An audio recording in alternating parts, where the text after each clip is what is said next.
Hi, and welcome to Niagara News headlines for Thursday, August the 9th, provided by Bullet News Niagara and ICFAD TV. I'm Annie Sylvester. Let's take a look at the local weather to start things off. Tonight, mainly cloudy, a risk of a thunderstorm, a low of 19. Friday, a risk of a thunderstorm again, a high of 23. For Saturday, showers, a low of 17, a high of 22.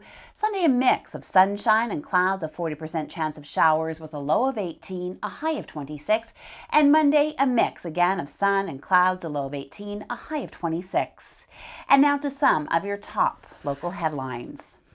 The City of St. Catharines and Mississauga-based Aquatech Logistics Inc. are facing litigation after a $10 million class action lawsuit was filed by a St. Catharines family on behalf of people at or near the city-run Lion Dunk Schoolie Pool during the July the 12th chlorine incident. A claim was filed last Thursday in the Ontario Superior Court in Brampton, naming both the city and Aquatech, the company that allegedly improperly mixed chlorine with muriatic acid to create the toxic gas, as co-defendants. A Toronto-based law firm filed the suit on behalf of Don McLennan, 44 years of age, and his 7-year-old niece, Vanessa, who were both at the Meriton Pool on the day of the incident. A prank call phoned in to 911 by a 15-year-old boy sent police, firefighters, paramedics, and the Canadian Coast Guard searching for a person in distress in the waters off Port Dalhousie yesterday around 8:30 p.m. Niagara Regional Police say it soon became obvious the call was a fake, and the caller was identified but cannot be revealed due to the Youth Criminal Justice Act. The boy was questioned by police before he was turned over to his parents and will not be charged due to mitigating circumstances.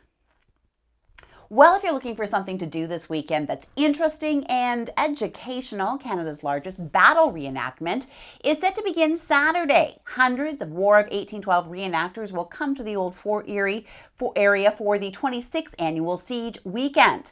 The reenactments recreate some of the deadly drama that happened during the summer of 1814 when the U.S. Army staged its last invasion of Canada. Events take place both on Saturday and Sunday. Visit NiagaraParksHeritage.com for a full schedule of events.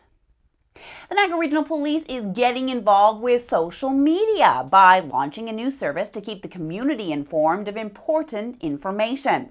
Constable Rich Gaudreau has been appointed to the newly created position of Social Media Officer, and the NRP can now be found on Facebook at the addresses listed below as well as on Twitter. Now, various other police personnel can also be found on Twitter. To promote the NRP's Twitter account and to get more people to follow them, the service is hosting a Twitter ride-along next Friday, and that will be from 7 p.m. to 3 a.m.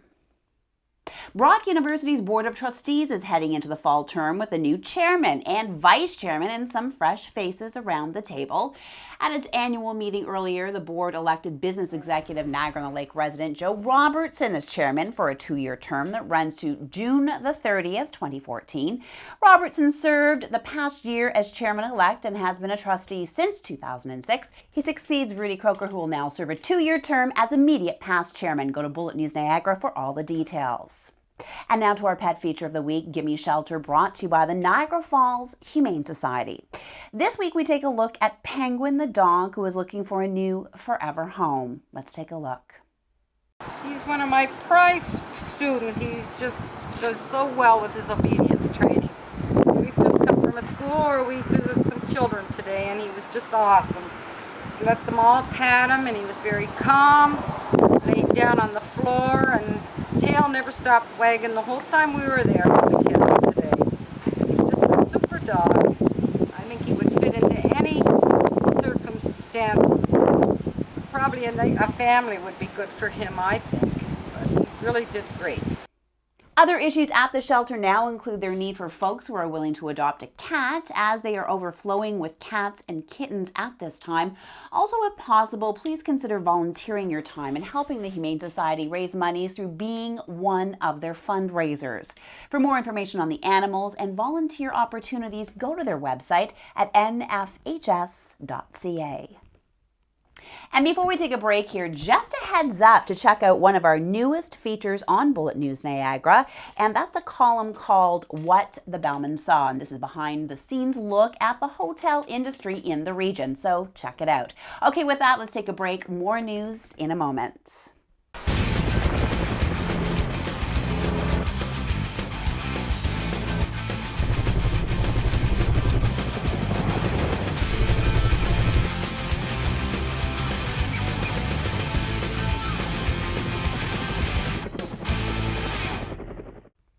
Welcome back. And now to Storm Watch with John Storm, where John chats with Peter Partington, the former chairman of Niagara Region, who says Thorold should merge with either St. Catharines or Welland. Let's take a look at a preview.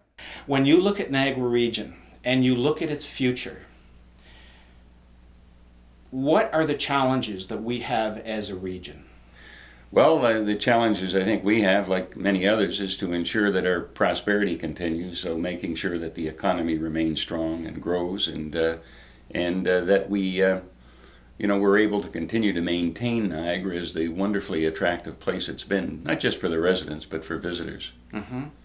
And so we still have our 12 municipalities. Yes. I know that over the years you and I have talked about, do we need 12 municipalities? What's your sense today? Well, my sense is that we don't. I believe somewhat less. I don't think we need to go to one Niagara, but I can see reducing it to 7 or 8 municipalities. And interestingly, if that happened, a lot of the numbers would be reduced. We could probably eliminate about 30 or 40 political positions, and probably reduce the size of regional government by 5 or 6 people.